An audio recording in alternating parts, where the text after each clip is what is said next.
Okay, hi everybody. My name's Neil O'Brien. I'm chairman at Staffordshire Community Energy, but I'm a recent import. So both Judith and Mike know far more than me and put in far more time over the years, etc. Just in terms of my own background, I've been involved in probably 400, 500 megawatts of installed but decentralised power plants around the sort of middle third of the UK, most of it gas peaking plant, etc. But some sort of biogas, etc. So the board as a whole has got huge experience in terms of energy, and we're going to talk now as soon as we get the slides up in terms of what we're doing. Now we're going to keep to a pace because I'm very conscious I've got to hand over to Louise, who needs to be off from us. So forgive me if we're a bit rapid through all of these, but I think if we keep it high level and keep to the principles. So firstly, what does Staffordshire Community Energy do? I've told a little fib there with the very first word, free. Of course, it's not free. None of us believe in a free school meal, do we, etc. But it can be free to the end client in terms of its capital cost and the installation, etc.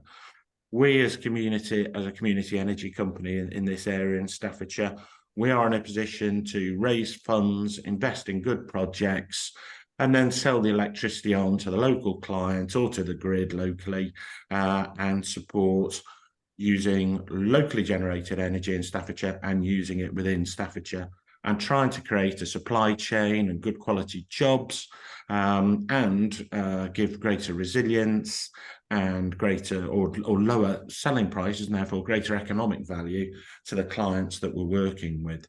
So a bit of a fib to say free, but it probably got a few of you to log on anyway because they're interested as to what is free.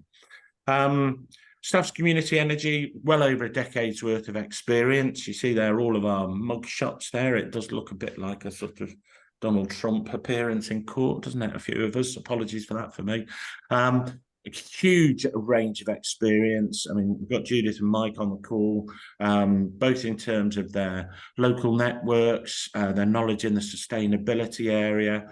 But in addition to that, we've got people who, Anthony in particular, has worked hand in hand on the hospital projects, etc.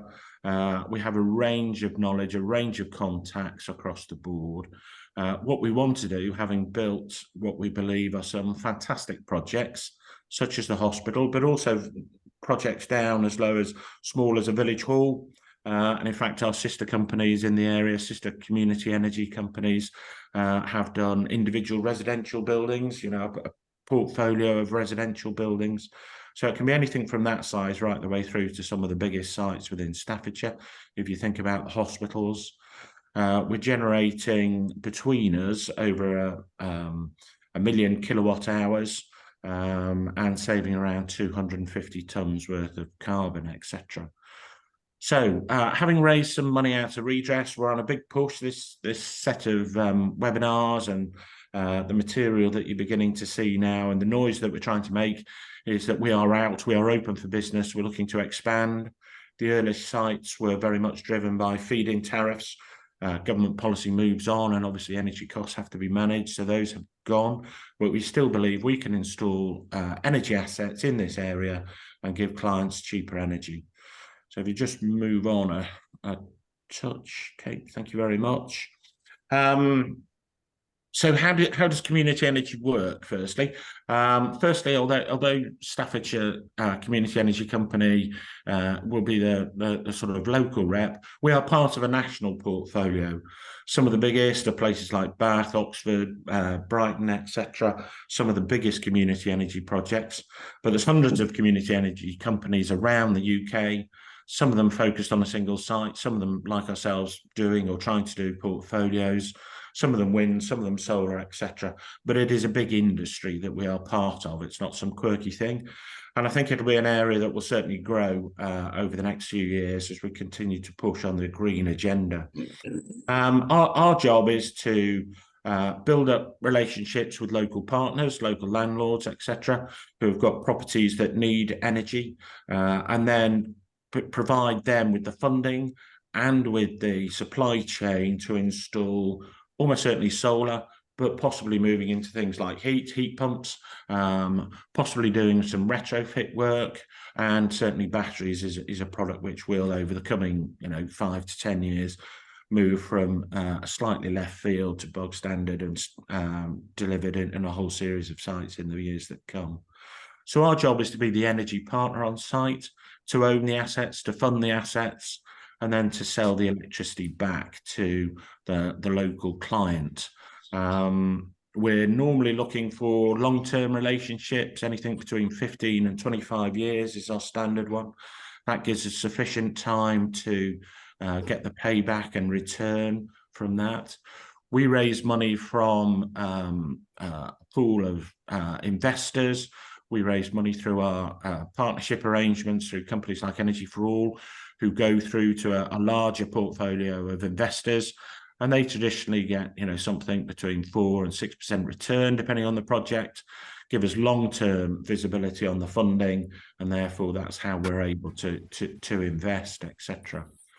We'll take on the survey work of any building. We'll build up the financial model to make sure that the returns are there. And then we'll come up with roof surveys, grid connections, etc., and all the sort of installation programs that you'd need. So from a client point of view, we're looking to take that off their shoulders, and provide them both with funding, but also the work to do it. We are very, very keen to build up local relationships within the wider Staffordshire area. Be that with our supply chain and partners, so more of the value is retained in the Staffordshire area.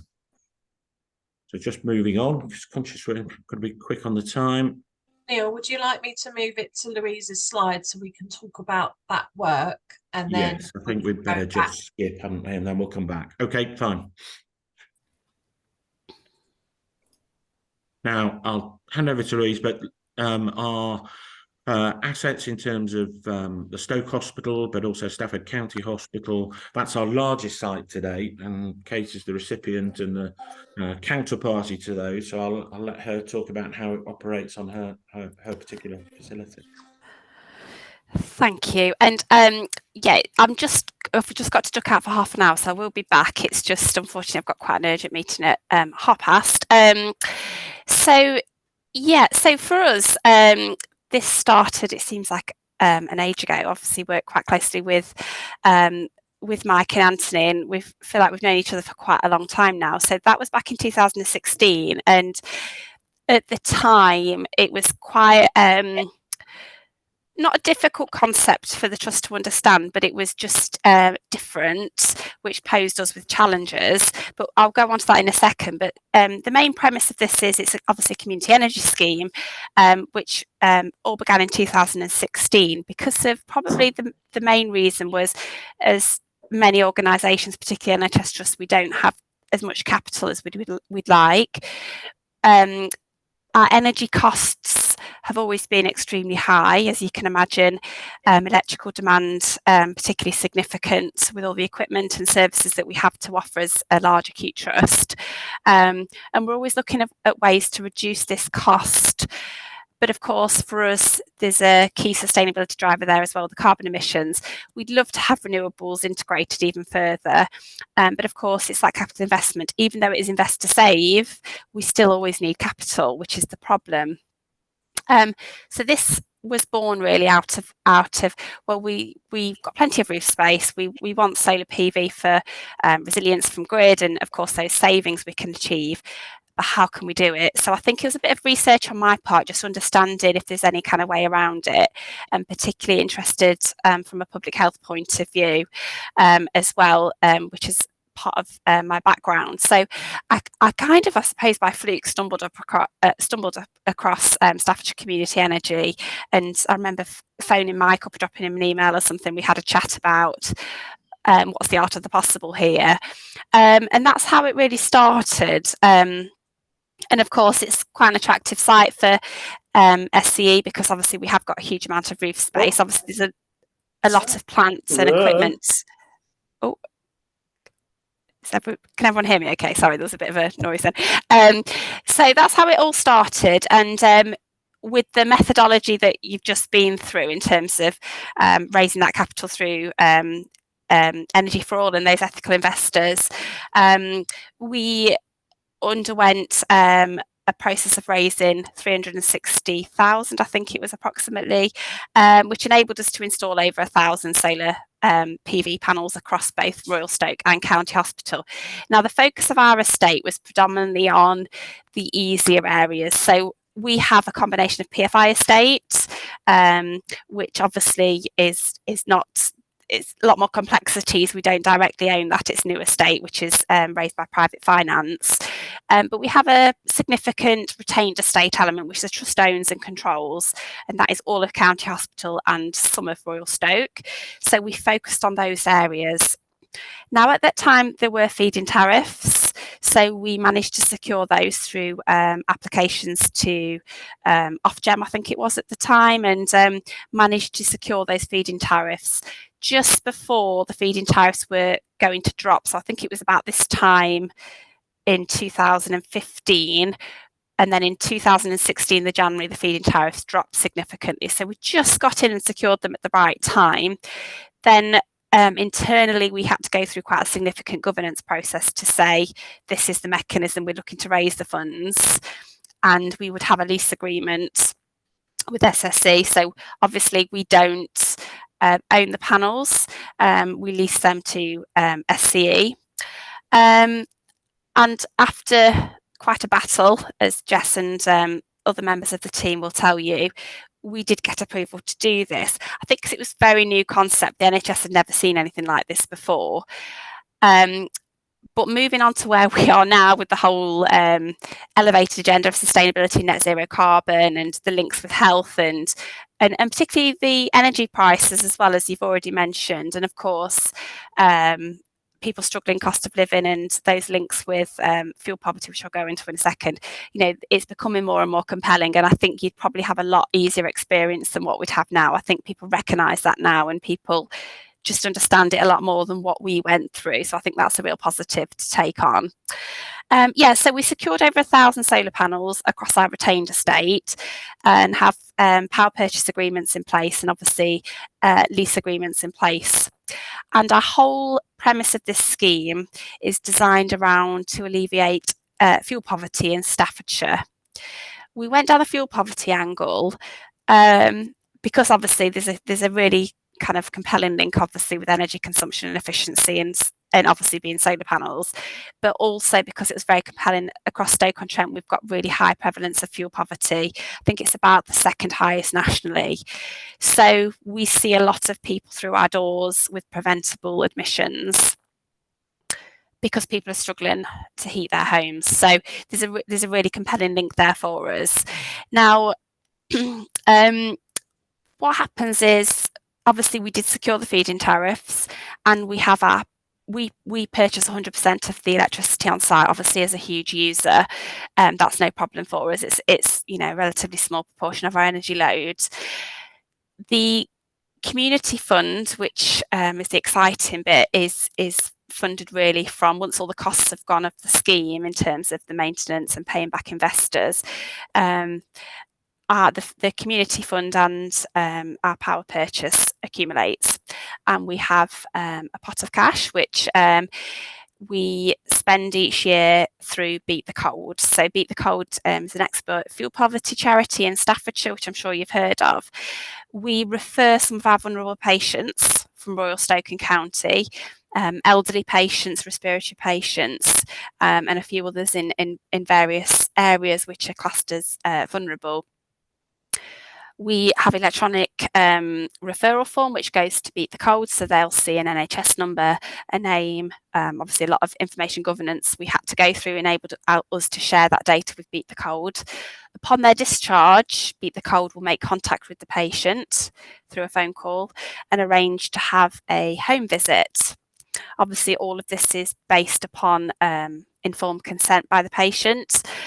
Upon discharge then, and when they're at home and settled back into home, Beat the Cold will support them to find out more about their situation at home, and if they're being able to achieve affordable warmth and what support they might need. It can be anything from making sure that person, if they're eligible to go on the priority register with the energy company, which gives them assurance that they can't be cut off because they have a chronic condition. It might be to make sure they're on the right benefits. At a time when switching was beneficial, switching providers and switching tariffs, Beat the Cold would support clients on that one. But the real benefit is obviously we've got quite a small pot of cash, and we fund the interface between Beat the Cold and the patient. That's almost making every contact count. That signposting is the real benefit. So the Beat the Cold team will signpost that patient to all sorts of pots of money, government grants, local authority funding, which is run by Staffordshire County Council or State City Council, warmer homes and so on. That enables some of our patients to receive heating systems. Some have not been, some are on electric heating, some have had mains gas connections, some have had electricity, insulation schemes, all sorts of really high value schemes because they've had that contact with Beat the Cold, and they're almost this massive font of information, expert information. So really beneficial to our patients. Particularly respiratory and elderly. So they're the ones who are particularly vulnerable to conditions being made worse, exacerbation through cold homes. Now, look at the situation we're in now. Obviously, energy costs are rocketing. More and more areas are becoming fuel poor, being pushed into that fuel poverty definition. And of course, people are struggling, and we're feeling that at UH&M with our ED emissions. So what we framed in 2016 is becoming even more and more compelling now.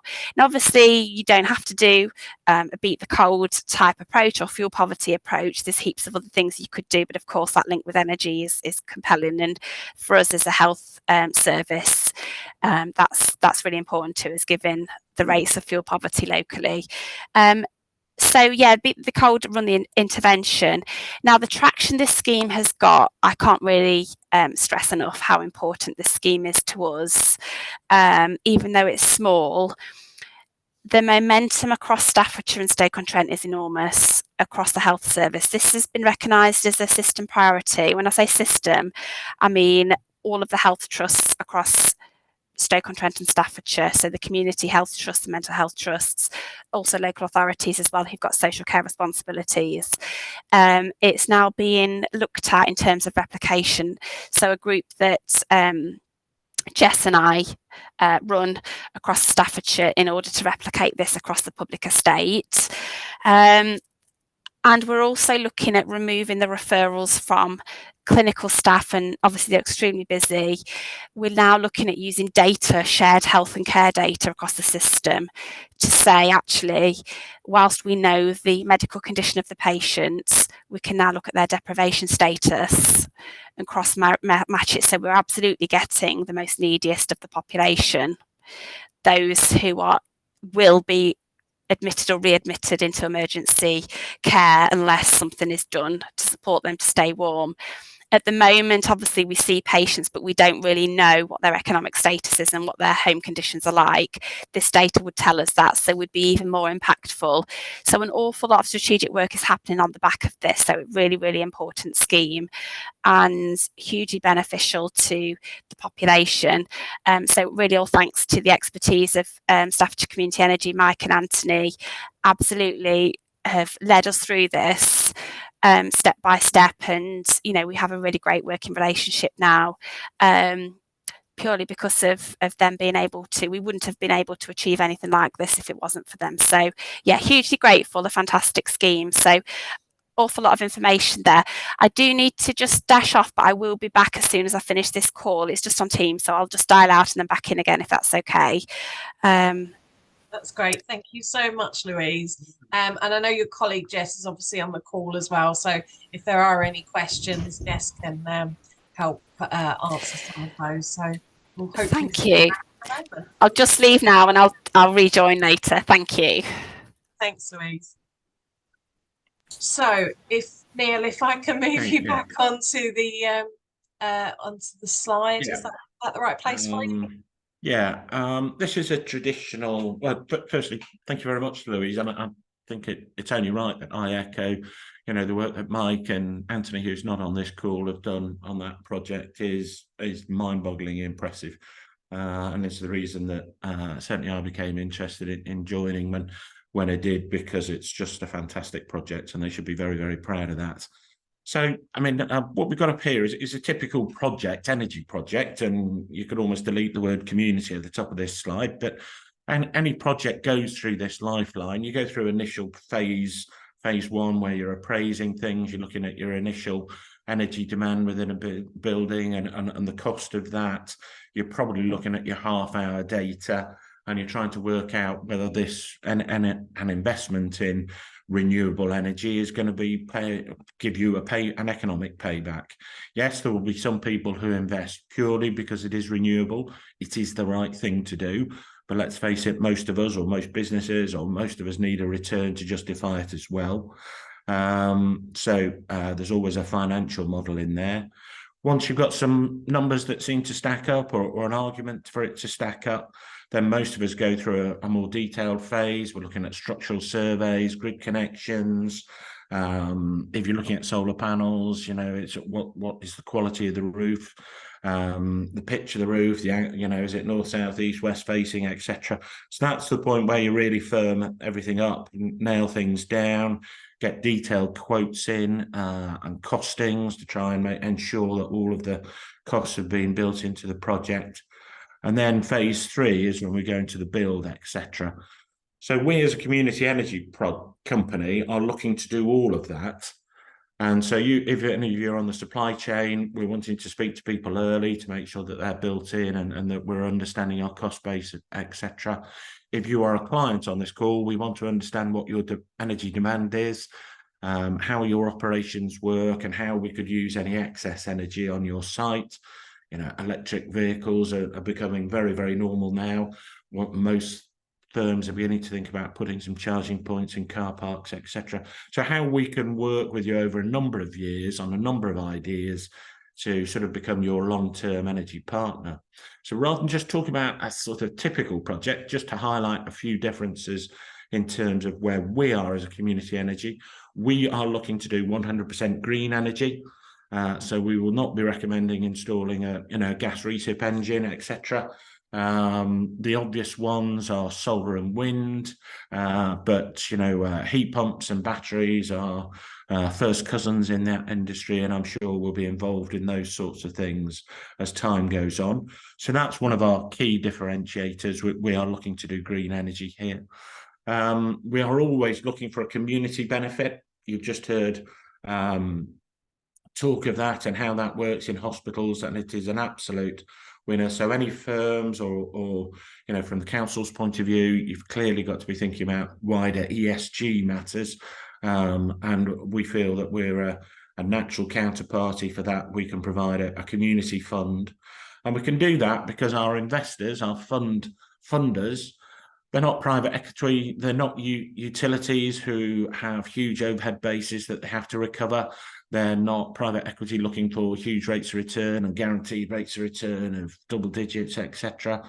We're in a position that we're able to raise money at mid-single figures, depending on where the market is and the project that we're raising the money for. And therefore, with a lower cost base, we're in a position to offer lower energy costs to everybody. And the company itself, Staffordshire Community Energy, is run by volunteers. We do have one part-time paid employee who's very much doing the project pipeline, so getting us through to that. And our long-term aim is to grow ourselves so that we're a sustainable operation and that we've got sort of permanent resource and a lifeline and a lifetime of visibility where we can work with partners over a period of years. So operationally, we believe we can do everything that you would get from a traditional installer, etc., but provide a long-term energy partner, both for clients and for supply chain partners, where we can interact to be the clearinghouse for these activities in Staffordshire. No doubt we would creep over the border. I think somebody said they came from Shropshire when we were doing the intros, weren't we? Clearly, if there was a project that was just out of our area, we'd still look at that as well. So green energy in the Staffordshire area with a community benefit are the things which make us different from a sort of traditional installer, etc. We bring in the skills we need. We do not have in-house engineers and installers. We very much want to work with the local supply chain on high quality sourced material. We're not looking for the cheapest piece of equipment that's potentially coming from China, but it's got question marks over its ESG qualifications. That is not our bag, etc. We are looking to install quality products for long-term clients with a long-term aim to work together. So just moving on, I think we've got one more slide, I think, to go through. And this is it. You know, all the accountants on the call will no doubt begin to pay attention now, because we're talking about costs, etc. You know, traditionally energy costs, of course, they go up, they go down. They've shot up over the last 2 or 3 years. We're beginning to drift down, although I must admit, if you look at Cornwall Energy, people like that, their forecasts for the next few years are not particularly dipping, even if commodity and wholesale prices fall, etc. There's such a level of investment required in terms of catching up on the sort of losses that have occurred over the COVID post-Ukraine years, and a need to invest in the grid, that probably energy costs will not fall very much from here, and then build obviously over a 25-year period. What we're looking to do by installing the asset at an economic level, and then running that for a sustained period with the client, which therefore doesn't mean that we're picking up grid costs. We're using the energy locally, so therefore we're not having to pay the full costs. Those are the reasons why we can hopefully project lower sustainable costs over an extended period. Most of our contracts at the moment have a sort of inflation increase over a period of years. So if you're looking at the green line each year, that's why we're slowly increasing. But we would always expect our energy prices to come in under the sort of wholesale market that you might go to through a rich and sort of traditional energy providers and suppliers, etc. The vast majority, or definitely the best payback for any project, is to use the energy internally within the site. So that's using it within the day, which is very easy for the hospital because their demand is huge. But for other sites, you know, Village Hall, it may involve battery, it may involve you providing electric heating because we've got excess solar, or it could mean that we're providing EV. So those are the ways that you use all of the energy in-house and get your best returns, and therefore your best returns means your lowest energy cost, etc. So we do recognise we have to be cost effective, even though we would insist on having good ESG qualifications in terms of our provision, etc. And we are looking for that long-term relationship. Councils are a classic one. I know we've got some council reps on the call, and we're beginning to reach out to Staffordshire County Council. We've also had talks with East Staffs, etc. They are a natural partner to us, and one that we're very, very keen to build up in. A number of small sites, you know, the old Scottish phrase, many a mickle can add up to a muckle. So, you know, it's that sort of approach. We can build up a portfolio over a period of time and work together. So those are the end of our slides. I know we've had 1 or 2 questions coming through, but please sort of I don't know if we're going to be doing raising your hands, or type in some questions and send them into Kate, who's going to moderate for us, I think, possibly typing in the questions, etc. So I'll hand back to Kate. Thanks, Neil. And just to say, I've noticed that we've got a couple of people that have joined in while we were presenting there. So if you just want to introduce yourselves in the chat, but I will happily just briefly introduce you. So Sam from Portmeirion Group, and Anthony, who is also a board member for Staffordshire Community Energy and work closely on the NHS project. So, but please feel free to introduce yourselves properly in the chat. Okay, so we do have a question in the chat, and I'll start there. So Dewey has asked if there is a minimum size in kilowatt for the project to be considered feasible, and approximately how long it takes for the project from start to finish, including the raising of the funds. Right, gosh, remind me of that second question, then I'll deal with the sort of first one. There's no formal minimum. I think if anything is falling, you know, much beneath 50 kilowatts, it does become difficult to justify it on an economic level. However, that, you know, sites which are potentially offline from, say, the gas network and are spending a fortune on oil to heat buildings, etc. Even that may be doable at a smaller one. So a sort of 50 kilowatts is probably anything being introduced. Much beneath that is difficult. However, you know, if it's a portfolio of buildings, etc., it may well make sense. We have done solar, or our sister companies, I should say, sister companies have done solar projects on individual buildings. So, you know, residential buildings. So if you're able to do a wider portfolio, community housing, etc., then that is doable. So that would be smaller.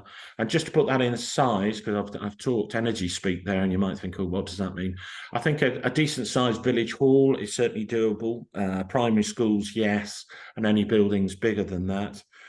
Industrial concerns, you know, the sort of industrial units, factories, etc., warehousing, all of those are definitely within scope. And I know we've got some industrial users on the call. So that sort of size of operation certainly should be able to come up with an economic project, etc. Brilliant. And then the second part of that question was, how long does it take for the project from start to finish, for the sort of raising of funds to the install and delivery? Right. That is a classic how long is a piece of string question. I've been involved in energy for probably 12 years. There is probably one project which I started in my early period which still hasn't been built. A good project where the client, the landlord, and ourselves are aligned could be done certainly in under 12 months. If everything is aligned right at the start, people want to use the energy, we can use the energy on site, and there's a decent return from the project. Yes, you have to go off and do the surveys properly. Yes, we have to get supply chain committed, etc., which can be a few months. So surveys could be, say, a quarter. Assembling the supply chain and doing the work could take, you know, another quarter, etc. Grid, if you're using a lot of the energy on site, so the grid connections aren't particularly complicated, they can add to it. But yeah, I mean, it can be very short if everything is aligned. Typical project, 18 months. If those are rough rules of thumb. Never ever quote them back to me because I'll say, oh yes, but I think it also depends on the governance structures of who we're working with as well, doesn't it? So that allows for the client quick side decision as well to build in the decision making and go through legals, etc. So Sam has asked a question. So they've identified an installer and conducted site surveys. So how could they work in collaboration with Staff's Community Energy if that's the case? Staff's main aim is to be the investor or a part investor. I should have said earlier, we're not looking to dominate this. I mean, if people need us to do the full funding, we will organise that. But if some people want to put some of the money in as cornerstone and us raise the rest, happy to do those joint venture type funding arrangements as well. So our main job is to be the funder investor.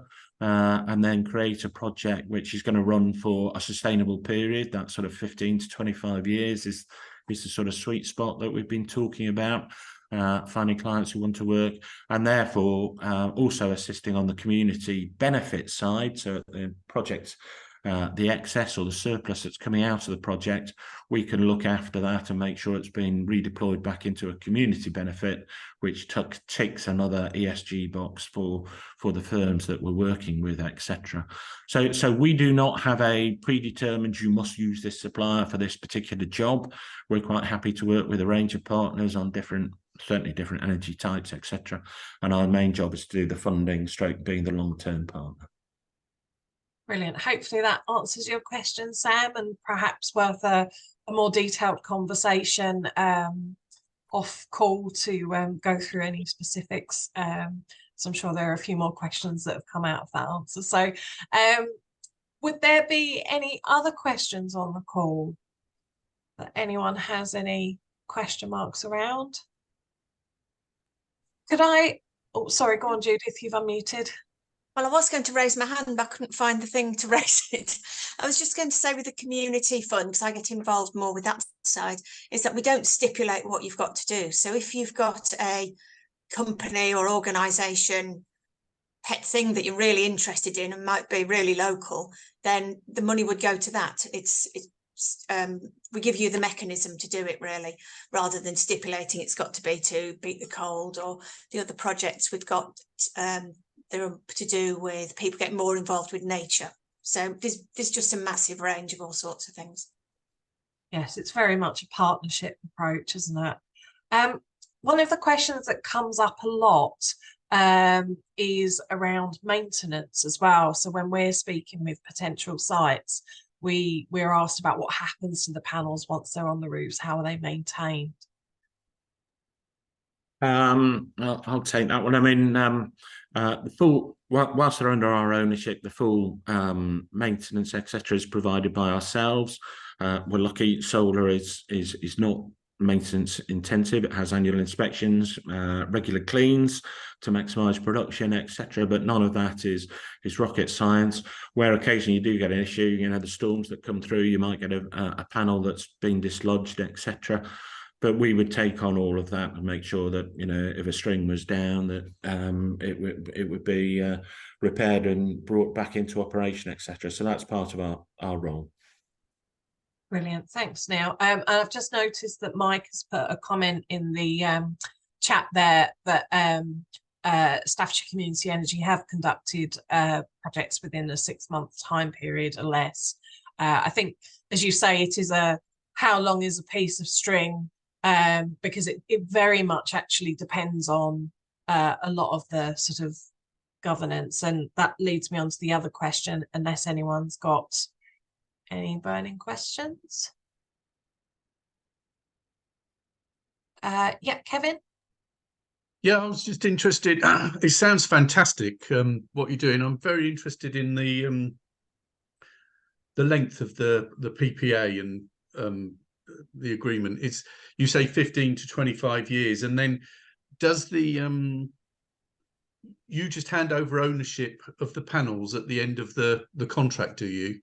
And that's our existing contracts. Is there anything magical about that? No, but yeah, I mean, obviously it makes sense not to. I mean, it could well be in after 20 years somebody's invented a brand new solar panel and it's the greatest thing, and you'd replace them because it's more efficient and effective, etc. But yes, at the moment, the plan is that the assets is then handed on to the end client. excellent. And do you presumably the price they pay for the electricity for the 15-year contract is just slightly higher or a bit higher than the 25-year contract? Do you find that people go for one or the other, or is 25 years just too much for them to take on?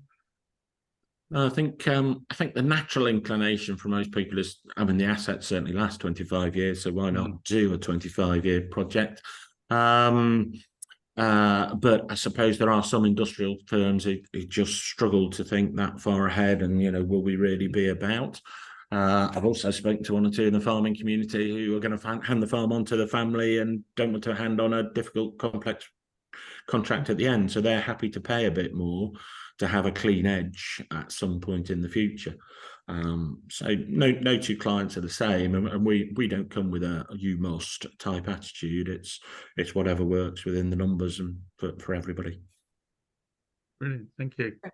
Thanks, Neil. And then the other question that we find come up a lot is around existing contracts. So if someone's got an existing energy supplier, which is often the case with places like schools, how does this work alongside the existing energy contracts? Yeah, and you know, the hospital does. We do not provide all of the energy to the hospital.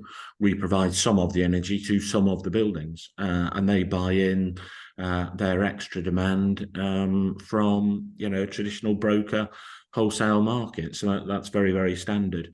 So that doesn't, we're not looking to replace that. We're not looking to become your utility provider. We're looking to provide part of the energy on the vast majority of sites. We will be providing part of the energy needs, for certainly in solar, for part of the day and part of the year. And the rest of it is then bought through your traditional supply contract. That's brilliant. Thanks, Neil. Are there any other questions, thoughts, comments? No? We seem to be wrapping up quite nicely there. Brilliant. Well, just wanted to say thank you to Neil and the team for presenting today. And what I'm just about to do here is, by the power of technology, I've just popped the contact email address in the chat box. So if this has sparked an interest in working with us, or you've got some project ideas or partnership opportunities that you'd like to discuss with us, please do reach out. Now is the time. And Neil, perhaps you just want to say a few words around why this is the time with the Energy Redress Fund. Yes, we've energy redress is where the larger utilities have to put in any funds if they've failed to meet targets, etc. We've been able to qualify for one of their grants. That's given us time to put in permanent project resource. So we're now in a position to do that phase 1 appraisal in-house largely and look at projects and turn them around much quicker. And that is why we are now out and open for business and looking to expand our operations in the Staffordshire area to bring more green energy and to do it at a cost-effective, cheaper way than buying through traditional markets, etc., wholesale markets. So really exciting times. I think, you know, Judith mentioned the success of the projects in terms of the hospital, which has been an absolutely stunning project. And we just want to do more of that in our local area. That's great. Thanks, Neil. So yes, so as Neil said, if there are particular projects, feasibility and scope and work can sort of progress pretty much straight away. And Jeff, this is probably a conversation for you. I've just seen you've asked for a copy of the slides, but if you would like the team to come and actually present to some of your colleagues and councillors, we're happy to do that. We do seem to be doing the tour of councillors at the moment. So as there's such a strong opportunity for partnership there. Okay, yeah, that's great. Thanks, Kate. Brilliant. And as I say, we will be able to circulate a copy of these slides as well, along with a recording for today's session, if you want to share that as well. Brilliant. Well, if there are no further questions, I shall draw this to a close, and you've got half an hour back for your day. And as I say, please do reach out if you have any further projects, thoughts or comments. Thanks all. Lovely. Thank you very much. That's very excellent. Absolutely excellent. Cheers. Thank you, Kate. Thank you, everybody. Thanks. Thank you, Bye-bye. everybody. Bye.